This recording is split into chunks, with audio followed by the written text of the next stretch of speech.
Kalimera. Gising ko lang mga boss.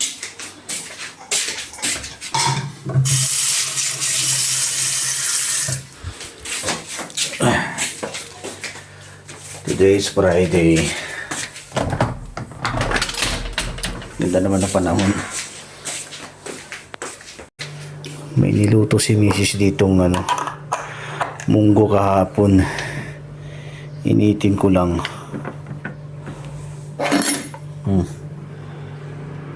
Sinuhugan niya ng manok.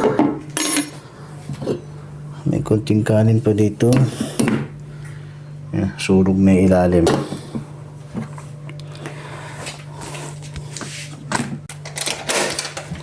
Labas.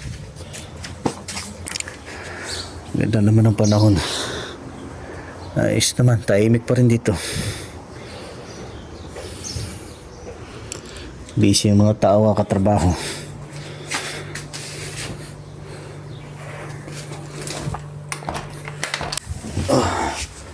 Bumili si Mrs. ng tsokolate kahapon.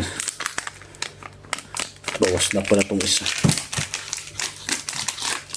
Tsaka itong white chocolate. Bumili din siya ng Ruffles. Kasi sabi ko sa kanya, gusto kong kumain ng chocolate. Bumili pala siya.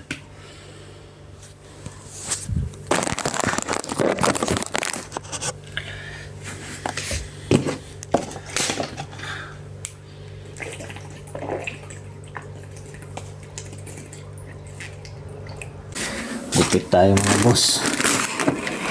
Bago tayo pumasok. Medyo makapal na yung gilid ng buhok natin. Pangit na tingnan. Kaya hindi natin magupit. Meron akong razor dito. Ako na yung nagugupit sa sarili ko mga boss. Matagal na sa akin to.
Okay lang mga boss, ganyan lang.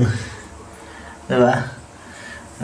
Kaysa naman magpagupit ka pa sa barbershop. Napakamahal pa naman ng dito. Ng cost ng pagpapagupit. Kaya ako na lang nagugupit sa sarili ko. Bumili talaga ako niyan para magamit ko. Pasok na naman tayo mga boss. Pasok na naman tayo. Today is Friday. Hope so bukas sarado ang aming restaurant. But I'm not sure kung magkaka-day off kami or ako. Hindi sigurado. Kasi minsan pagka-day off dun sa restaurant at kailangan nila ng tao, magpapapasok sila. Grabe na yung init ngayon mga boss. No? Tirik na yung araw. Tirik na sinag na. Pakainit.